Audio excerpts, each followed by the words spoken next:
Қайырлы күн достар, бүгін мен сіздермен үй жағдайында дайындалатын, буға пісетін керемет жұмсақ пряниктердің рецептісімен бөлісемін. Міндетті түрде менімен бірге соңына дейін болыңыздар. Алдын ала біз барлық ингредиенттерді дайындап аламыз. Бізге құрақ таза ыдыс қажет, ұн, ас содасы, табиғи бал, қант, сары май, 2 жұмыртқа керек болады. Бос табамызға, яғни бос ыдысымызға бөлме температурасында еріген майымызды салып, шанышқымен езгіліп аламыз. Қантты қосып, жақсылап барлығын біріктіріп араластыратын боламыз. Қант пен сары май біріккеннен кейін бөлме температурасындағы 2 жұмыртқамызды қосып, массаны жақсылап шанышқымен араластыратын боламыз. Сонымен қатар достар, менің арнамнан неше түрлі тағам түрлерін таба аласыздар. Тіркеліп қоңыраушаны басуды ұмытпаңыздар.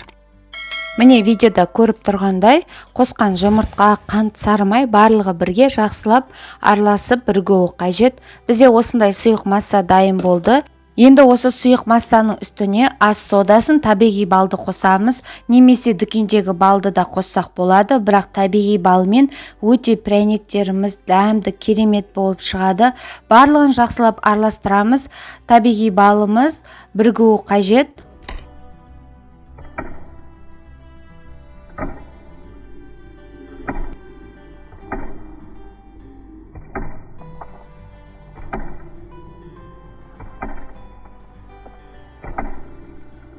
Сұйық массаның ішінде барлығы еріп толықтай араласқаннан кейін ұнды аз-аздан қоса отырып, біз тесто илейміз. Алдымен осылай қосқан ұнымызды лопатканың көмегімен араластырып аламыз.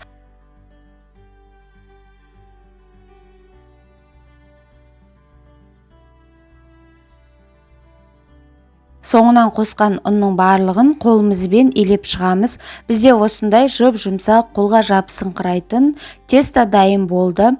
Енді ковриктің үстіне алып, осы дайын болған тестамызды екіге бөліп, бөлшектерге бөлуге ыңғайлы болу үшін біз тестаны алақанымызбен осылай ұзынша қылып жайып алып, пышақпен жаңғақтың көлемінде қылып, ұсақ бөлшектерге кесіп аламыз.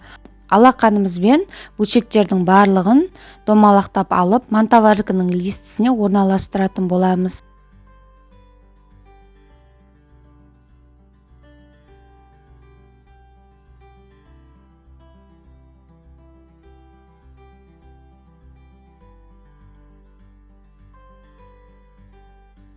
Суды алдын ала қайнатып, қайнаған судың үстіне листаларды орналастырып, бетін, яғни қақпағын міндетті түрде қол орамалмен жауып қоямыз. Себебі булану барысында біздің пряниктерімізге су тимеуі қажет.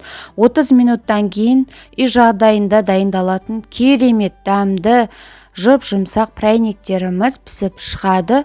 Піскеннен кейін бетіне өз қалауыңыз бойынша қант ұнтағын сепсеңіздер болады, немесе шоколадты ганаш жағып шайға ұсынсаңыздар болады. Міндетті түрде жасап көріңіздер. Егер де рецепт ұнаса, лүпіл басып пікір қалдыруды ұмытпаңыз. Сіздерге ас болсын.